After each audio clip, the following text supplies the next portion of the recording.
नांदेडमध्ये नुकतीच शेतकरी प्रतिनिधींची एक महत्त्वाची बैठक पार पडली।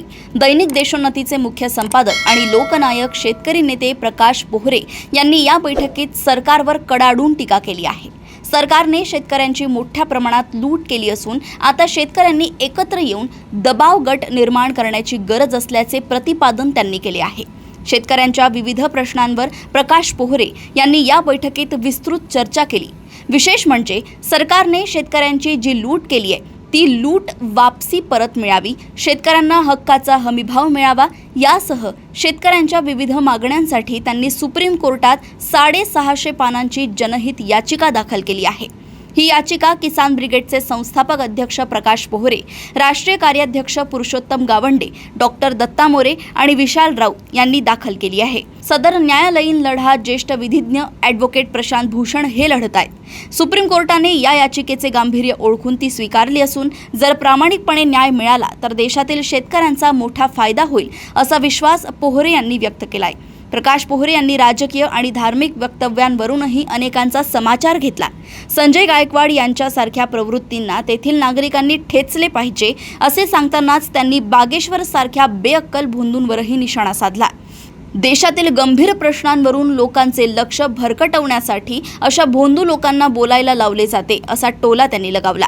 जनतेने आणि शेतकऱ्यांनी आपल्या मूळ प्रश्नांवर ठाम राहावे आणि सरकारला जाब विचारावा असे आवाहनही शेतकरी नेते प्रकाश पोहरे यांनी केलंय।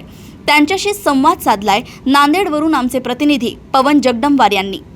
मुख्य संपादक लोकनायक शेतकरी नेते प्रकाश भाऊ पोहरे आपल्यासोबत आहेत। भाऊ, आज आपण नांदेडमध्ये आलात, काही शेतकरी प्रतिनिधींची या ठिकाणी बैठक घेतलेली आहे, काय चर्चा या ठिकाणी झालेली आहे आणि दुसरा मुद्दा आपण सर्वोच्च न्यायालयामध्ये एक याचिका शेतकऱ्यांसाठी दाखल केलेली आहे, त्या याचिकेचा शेतकऱ्यांना काय फायदा होणार आहे आणि सर्वोच्च न्यायालयामध्ये शेतकऱ्यांना न्याय मिळेल का? असं आहे, सध्या सगळे दरवाजे बंद झालेले आहेत, त्याच्यामुळे आता फक्त शेवटचा दरवाजा म्हणून आपण सर्वोच्च न्यायालयाचा दरवाजा ठोठावला आहे, कारण त्याच्याशिवाय काही इलाज नाही।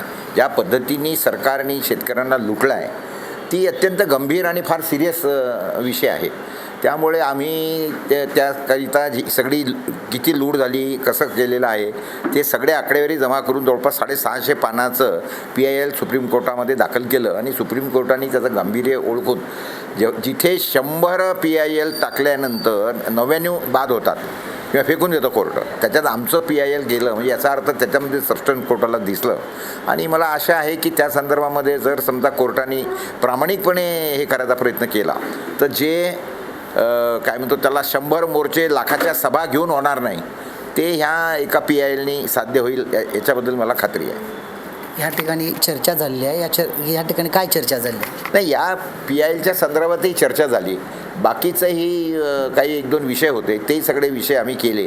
गावंडे साहेबांनी सुद्धा या PILच्या संदर्भामध्ये विस्तृत अशी माहिती दिलेली आहे आणि भविष्यामध्ये त्याच हिशोबाने आता हा विषय पूर्ण देशभर पेटवणे, लोकांना मध्ये जनजागृती तयार करणे आणि याचा एक दबाव गट तयार करणे हा आमचा सगळा उद्देश आहे।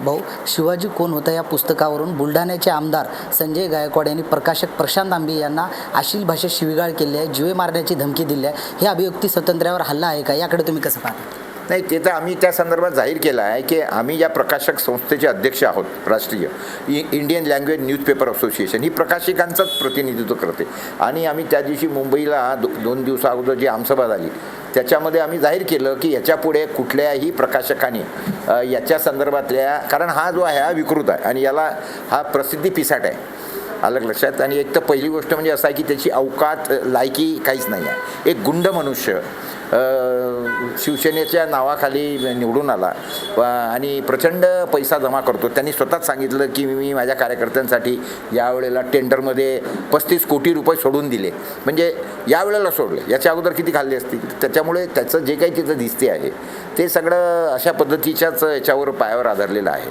आणि संजय या गायकवाडसारख्या ज्या प्रवृत्ती आहेत त्या लोकांनी ठेचल्या पाहिजे, त्या गावातल्या लोकांनी। पुढच्या वेळेला जर तरी ते लोक याला निवडून देत असतील बुलढाण्यावाले तर मग आपल्याला अतिशय गांभीर्याने विचार करावा लागेल की या देशातली जनता कुठे चालली आहे। बागेश्वर बाबासारखे लोक असतील किंवा लोकप्रतिनिधी असतील हे नेहमीच महापुरुषांबद्दल वादग्रस्त वक्तव्य करत आहेत, मात्र सरकार त्यांना पाठीशी घालते, कोणती कारवाई करत नाही. यावर आपलं काय मत आहे? नाही, तसं त्याच्यातलं एक लक्षात घ्या, हे याचं एक अतिशय सूत्रबद्ध काम चालू आहे.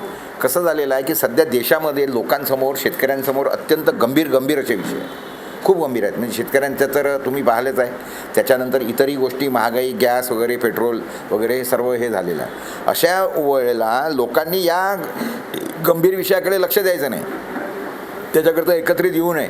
तर म्हणून लोकांना एंगेज करणं, म्हणून मग हे अशा पद्धतीने या बागेश्वरसारखे नालायक, बेअक्कल, भोंदू लोक हे अशा पद्धतीने हे करतात. आणि हे त्याला मुद्दाम सांगितलं गेलं. तुम्हाला काय वाटतं बागेश्वरला अक्कल आहे का एवढी? हे पोट्ट छटाकभर चिल्लर, आणि त्याच्यानंतर तो अशा पद्धतीने बोलणार, तर त्याला फिडिंग केलं गेलं. त्या बैठकीमध्ये ज्याचे हजर असलेले मोहन भागवत असतील किंवा मग फडणवीस असतील किंवा अजूनही काही नितीन गडकरी वगैरे सारखे लोक असतील, याच्यापैकी कुणीतरी त्याला फिडिंग केलं की तुम्ही ये इस्पी बोलो. म्हणजे आता तुम्ही बघताय ना, गेले 8 दिवस झाले तेच चालू आहे, सगळे प्रश्न संपले, लोकांचं लक्ष फक्त बागेश्वर चालू आहे, लोकांचं लक्ष फक्त त्या संजय गायकवाडवर चालू आहे. हे जाणून बुजून चालू आहे. एक लक्षात घ्या, मी लोकांना तुमच्या माध्यमातून हे करतो की याच्यामध्ये फार फसू नका. तुमचे जे खरे प्रश्न आहेत त्या संदर्भामध्ये जागृत व्हा आणि लोकांना, सरकारला विचारा, विचारा. अशा लोकांना लगाम घालण्यासाठी सरकारने किंवा सामान्य नागरिकांनी काय भूमिका घ्यायला पाहिजे? नाही, एकतर माझं शिंदे साहेबांना आव्हान आहे की तुम्ही अशा पद्धतीचे नालायक जे आमदार आहेत ते तुम्ही तुमच्या पक्षातून काढून टाका. आणि ते जर तुम्ही काढत नसाल तर आम्ही शिंदेंनाही वॉर्निंग दिलेली आहे की तुमची प्रसिद्धी महाराष्ट्रातले सगळे प्रकाशक बंद करून टाकतील. परंतु मला वाटत नाही की हे शक्य होईल, कारण सध्याच्या घडीला ज्या पद्धतीने आमदारांची पळवापळवी सुरू आहे, तर त्या दृष्टिकोनातून हे शक्य होईल असं मला वाटत नाही. कारण हे सगळं करण्यासाठी नैतिकता असणारे राज्यकर्ते हवे असतात, आणि नैतिकतेचा आणि यांचा दुरान्वयही संबंध नाही आहे. धन्यवाद भाऊ. हे होते प्रकाश पोहरे, दैनिक देशोन्नतीचे मुख्य संपादक, शेतकरी नेते, आणि त्यांनी सांगितलेले आहे की सर्वसामान्य आणि शेतकऱ्यांच्या प्रश्नांना डावलण्यासाठी अशा प्रकारचे वादग्रस्त वक्तव्य केले जात आहेत, आणि यामुळे जे आहे ते सर्वसामान्याचे प्रश्न बाजूला राहिलेले राहत आहेत. कॅमेरामॅन हर्षसोबत मी पवन जगडमोर, देशोन्नती, नांदेड.